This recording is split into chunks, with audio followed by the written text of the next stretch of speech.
মোবাইলে দই বড়া, তারপর দই ফুচকা, কিন্তু আমার। হ্যালো বন্ধুরা, সবাই কেমন আছো? আশা করছি ভালো আছো। আমিও খুব ভালো আছি। তো আজকে থেকে ভাবলাম যে অনেক দিন তো হয়েছে ঘরের কাজ কোনো কিছুই তোমাদের সাথে শেয়ার করা হয় না। তো আজকে দেখো আমি কতগুলো কাপড় নিয়ে চলে আসলাম তোমাদের সামনে, যে এগুলো বাঁচ করে রাখতে হবে। আর এই দেখো, এই চুড়িদারটা আমি দুর্গাপূজার সময় আনিয়েছিলাম। এত দাম নিয়েছে অনলাইনে 810 টাকা, এত লস হয়েছে। এইগুলা কিন্তু বাজারে 600-700 টাকায় পাওয়া যায়।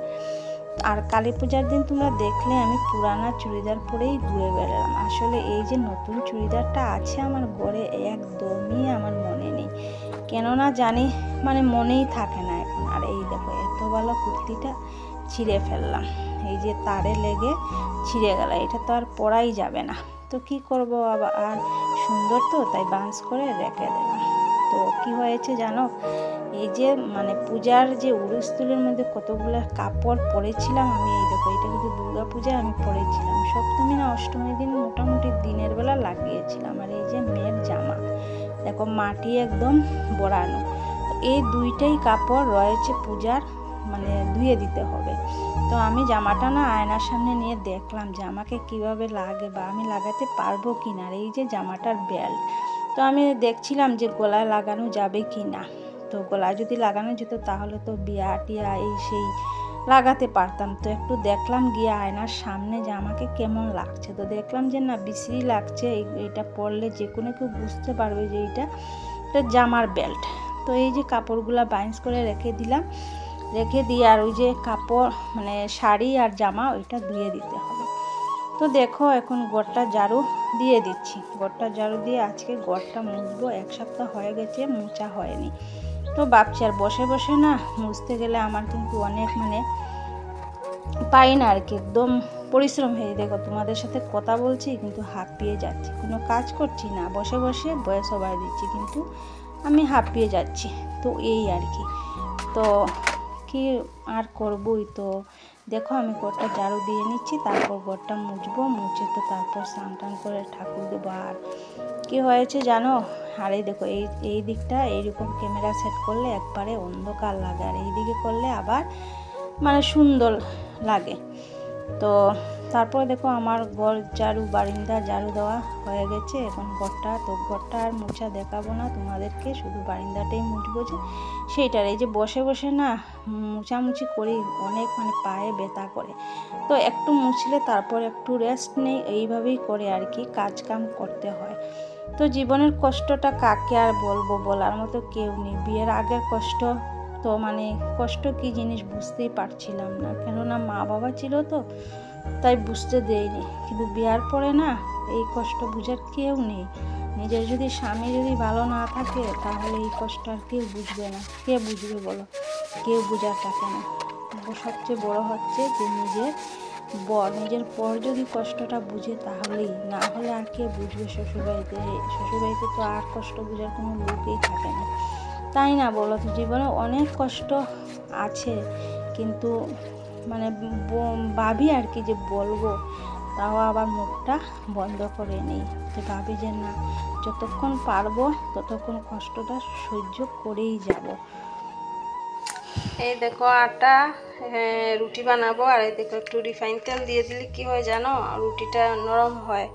তো বন্ধুরা, অনেক খিদে পেয়ে গেছে, 11টা বাজে, আর অনেক খিদে পেয়ে গেছে। আর আজকে তো বৃহস্পতিবার, তো লক্ষ্মী ঠাকুরকে তো দিতেই হবে, আর দেরিও হবে।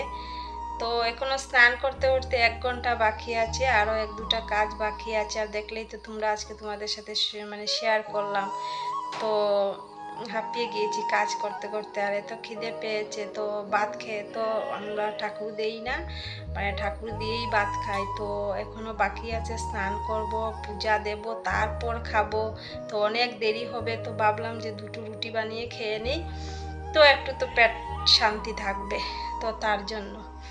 তো আর তোমাদের কাছে গুড মর্নিং বলাই হয়নি। গুড মর্নিং বন্ধুরা, সবাই কেমন আছো? আশা করি ভালো আছো, আর আমিও খুব ভালো আছি। তো দেখতে থাকো ভিডিওটা লাস্ট পর্যন্ত, স্কিপ না করে। আশা করি ভালো লাগবে। আর রান্না বাড়া তো কালকে রয়েছেই, আজকে আর কোনো কিছু রান্না করব না, পরে পূজা দিয়ে তারপর ভাত রান্না করব।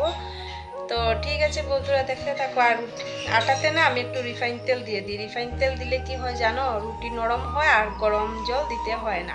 তো গরম জল আমি দিই না, তো একটু রিফাইন দিয়ে দিয়েছি, তো রুটিও নরম হয়ে যাবে। তো ঠিক আছে, বানিয়ে খেয়ে নেই, তারপর আর দুটো কাজ আছে, তারপর স্নান করে নেব। তো ঠিক আছে, দেখতে থাকো। আর দেখো আমি চশমা লাগিয়েছি, তো চশমা লাগিয়ে কিন্তু ক্যামেরার সামনে আমি আসি না। একবার না দুবার মনে হয় এসেছিলাম।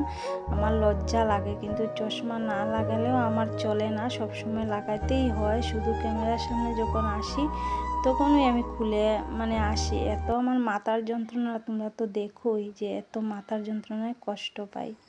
তো বন্ধুরা, এই দেখো জীবনের প্রথমবার কিন্তু খাচ্ছি কি জানো, দই বড়া। দই বড়া বড় যা বানিয়েছে, তো সবাইকে 4 পিস করে দেওয়া হয়েছে। তো এই দেখো আমি খাচ্ছি, প্রথমবার খাবো, দেখি টেস্ট কিরকম হয়। এমনি তো দেখেছি মোবাইলে দই বড়া, তারপর দই ফুচকা, কিন্তু আমাদের এদিকে তো পাওয়া যায় না।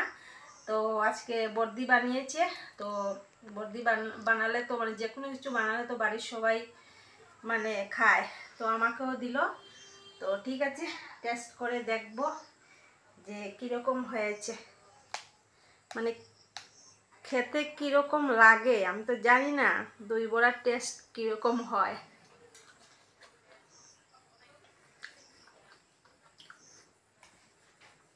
কি দিয়ে বানিয়েছে সেটাও জানি না।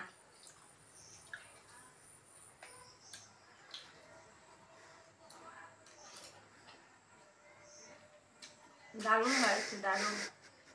আমার তো খুব ভালো লাগছে। বর্দি বললে একটু মিষ্টি মিষ্টি হয়ে গেছে, অনেকক্ষণ হয়েছে দেওয়ার। তো আমি ভাত খেয়েছি, তো আজকে একটু দেরিতেই খেয়েছি, তো তার জন্য ভাবলাম যে না, সন্ধ্যার দিকেই খাবো। আমার তো খুবই ভালো লাগছে।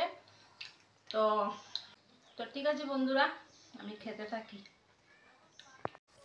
এই দেখো বন্ধুরা, ও তো খেয়েছে, আবার দেখো আমার বার থেকেও এই দেখো খাচ্ছে, দেখছো? এই দেখো, ও কিন্তু খেয়ে এসেছে, খেয়ে এসে আবার বলছে যে তোমার কাছ থেকে আমাকে দিতে হবে। এই দেখো, এই দেখো কি খুশিতে খাচ্ছে, কি খুশি। আমি খেয়ে নেই, না হলে আবার কিন্তু সব খেয়ে নেবে।